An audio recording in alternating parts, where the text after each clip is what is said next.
ਜਿੱਦਾਂ ਤੁਸੀਂ ਦੱਸ ਰਹੇ ਆ ਵੀ ਇਹ ਪੁੱਛਦੀ ਸੀਗੀ ਵੀ ਭਾਈ ਕਿੰਨੇ ਜ਼ਿਆਦਾ ਜਾਣੇ ਕਿੰਨੇ ਲੋਕ ਮਰ ਸਕਦੇ ਆ।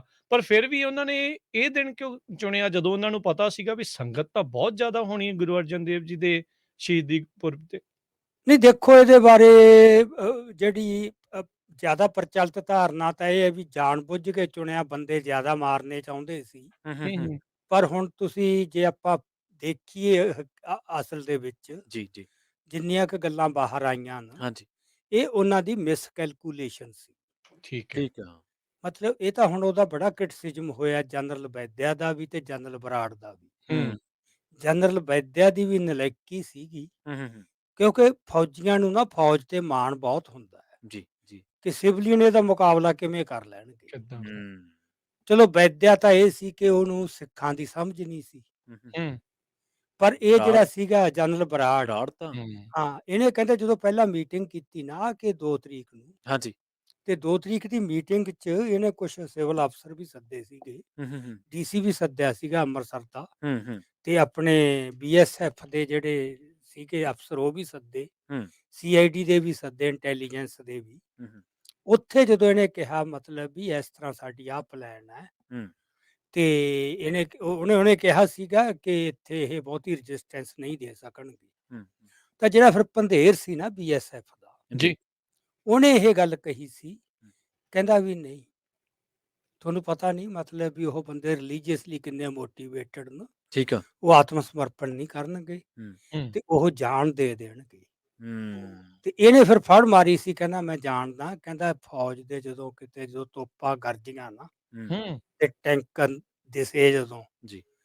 ਉਹ ਜਦੋਂ ਚੱਲੇ ਗੋਲੇ ਟੈਂਕਾਂ ਦੇ, ਹੂੰ, ਹੂੰ, ਹੂੰ, ਤੇ ਤੂੰ ਦੇਖੀ ਵੱਡੇ ਵੱਡੇ ਬੰਦੇ ਕੰਬ ਜਾਂਦੇ। ਹੂੰ, ਇਹ ਕਹਿੰਦਾ ਵੀ ਨਹੀਂ, ਹੂੰ, ਤੈਨੂੰ ਨਾ ਅਸਲ 'ਚ ਜੱਟਾਂ ਦੀ ਸਮਝ ਨਹੀਂ। ਹੂੰ, ਸਹੀ। ਉਹ ਕਹਿੰਦਾ ਮੈਂ ਜੱਟ ਹਾਂ, ਹੂੰ, ਮੈਂ ਬਰਾੜ ਹਾਂ। ਹੂੰ, ਇਹ ਹੂੰ, ਕਹਿੰਦਾ ਨਹੀਂ, ਹੂੰ, ਜੱਟ ਹੁੰਦਾ ਸਿਰ ਤੇ ਪੱਗ ਹੋਵੇ, ਹੂੰ, ਦਾੜੀ ਹੋਵੇ ਤੇ ਮੁੱਛ ਹੋਵੇ, ਹੂੰ। ਹੂੰ, ਤੇਰੇ ਉਹ ਕੁਛ ਨਹੀਂ। ਅੱਛਾ। ਫਿਰ ਇਹਨੂੰ ਉੱਥੋਂ ਕੱਢਤਾ ਸੀ, ਹੂੰ, ਤੇ ਫਿਰ ਇਹਨੂੰ ਇਹ ਸੀ ਵੀ ਤੂੰ ਛੁੱਟੀ ਲੈ ਜਾ ਲੰਬੀ, ਹੂੰ, ਤੇ ਕਿਤੇ ਗੱਲ ਨਹੀਂ ਕਰਨੀ। ਸੋ ਹੂੰ, ਇਹਨੂੰ ਠੀਕ। ਬਹੁਤ ਮਹੀਨੇ ਹੂੰ, ਉੱਥੋਂ ਬਿਲਕੁਲ ਲਾਂਭੇ ਕਰਤਾ। ਹੁਣ ਆ ਕੇ ਉਹਨੇ ਇਹ ਇੰਟਰਵਿਊਜ਼ ਦੇਣੀਆਂ ਸ਼ੁਰੂ ਕੀਤੀਆਂ ਪੰਧੇਰ ਨੇ, ਹੂੰ, ਹੂੰ, ਹੂੰ, ਤੇ ਮੇਰਾ ਖਿਆਲ ਉਹ ਸ਼ਾਇਦ ਟੈਲੀਕਾਸਟ ਹੋਊਗੀ ਜਾਂ ਇੱਕ ਅੱਧੇ ਦਿਨ 'ਚ ਹੋਊਗੀ। ਹੂੰ, ਪ੍ਰੋ ਪੰਜਾਬ ਟੀਵੀ ਜਿਹੜਾ ਹੈਗਾ ਨਾ ਯਾਦਵਿੰਦਰ ਜੀ, ਕਰਫਿਊ ਦਾ, ਹੂੰ, ਹੂੰ, ਹੂੰ, ਉਹਦੇ ਤੇ ਉਹਨੇ ਲੰਬੀ ਇੰਟਰਵਿਊ ਦਿੱਤੀ ਹੈ। ਹੂੰ, ਹੂੰ, ਠੀਕ ਆ। ਉਹ ਕਹਿੰਦਾ ਵੀ ਮੈਂ ਦਰਬਾਰ ਸਾਹਿਬ ਮੱਥਾ ਟੇਕਣ ਗਿਆ ਸੀ, ਹੂੰ, ਹੂੰ, ਹੂੰ, ਤੇ ਮੈਂ ਇਹ ਮੰਗਿਆ ਸੀ ਗੁਰੂ ਤੋਂ ਹੂੰ, ਵੀ ਮੈਂ ਜਦੋਂ ਵੀ ਇੱਥੇ ਆਵਾਂ, ਹੂੰ, ਮੈਂ ਨਿਮਾਣਾ ਬਣ ਕੇ ਹੀ ਆਵਾਂ, ਹੂੰ, ਮੈਂ ਹੂੰ, ਚੜ੍ਹਾਈ ਕਰਕੇ ਨਾ ਆਵਾਂ, ਜੀ। ਕਿਉਂਕਿ ਮੇਰਾ ਕਿੱਤਾ ਦੂਜਾ ਹੈ, ਹੂੰ, ਸਹੀ ਹੈ, ਬਿਲਕੁਲ। ਮੇਰਾ ਪ੍ਰੋਫੈਸ਼ਨ ਦੂਜਾ ਹੈ, ਹੂੰ, ਤੇ ਮੈਥੋਂ ਕਿਤੇ ਇਹ ਨਾ ਹੋ ਜੇ।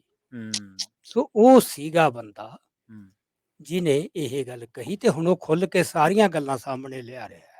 ਠੀਕ ਜੀ, ਆ। ਜੀ, ਹਾਂਜੀ, ਉਹਦੇ ਚੋਂ ਮਤਲਬ ਇਹ ਹੁਣ ਸਾਰੇ ਬੰਦੇ ਨਿਰਣੇ ਤੇ ਪਹੁੰਚ ਗਏ ਓਕੇ, ਵੀ ਜਿਹੜਾ ਜਨਰਲ ਬਰਾੜ ਹੈ ਨਾ, ਹੂੰ, ਹਾਂ, ਉਹ ਜਿਵੇਂ ਇੱਕ ਫੁਕਰੇ ਨਹੀਂ ਹੁੰਦੇ ਬੰਦੇ ਹਾਂ, ਹੋਸ਼ੀ, ਹਾਂ, ਹਾਂ, ਹਾਂ, ਕੁਛ। ਉਹਨੇ ਫੁਕਰਪਣੇ ਦੇ ਵਿੱਚ ਉਹਨਾਂ ਨੂੰ ਅਸ਼ੋਰੈਂਸ ਦਿੱਤੀ ਬਹੁਤ ਜ਼ਿਆਦੇ ਹੂੰ, ਵੀ ਹੂੰ, ਤੁਸੀਂ ਪਰਵਾਹ ਨਾ ਕਰੋ, ਲੜਾਈ ਕਿਹਨੇ ਕਰਨੀ ਆ ਉੱਥੇ। ਠੀਕ ਹੈ, ਮਿਸਕੈਲਕੂਲੇਸ਼ਨ ਸੀ ਉਹਦੀ। ਮਿਸਕੈਲਕੂਲੇਸ਼ਨ ਸੀਗੀ, ਹੁਣ ਇਹ ਗੱਲ ਪ੍ਰੂਵ ਹੋ ਚੁੱਕੀ ਹੈ। ਹੂੰ, ਹੂੰ, ਅੱਛਾ, ਜਦੋਂ ਫਿਰ ਸ਼ੁਰੂ ਹੋ ਗਿਆ ਆਪਰੇਸ਼ਨ, ਜੀ। ਹੂੰ, ਫਿਰ ਉਹਨਾਂ ਕੋਲ ਕੋਈ ਆਪਸ਼ਨ ਨਹੀਂ ਸੀ ਪਿੱਛੇ ਹਟਣ ਦਾ। ਪਿੱਛੇ ਪਿੱਛੇ ਹਟਣ ਨੂੰ ਤਾਂ ਫਿਰ ਨਹੀਂ ਸੀ। ਹਾਂ, ਹੂੰ, ਜੇ ਪਿੱਛੇ ਹਟਦੇ ਸੀ ਮਰਦਾ ਸੀ, ਫਿਰ ਸਭ ਕੁਝ ਹੀ ਜਾਂਦਾ ਸੀ। ਜਾਂਦਾ ਸੀ।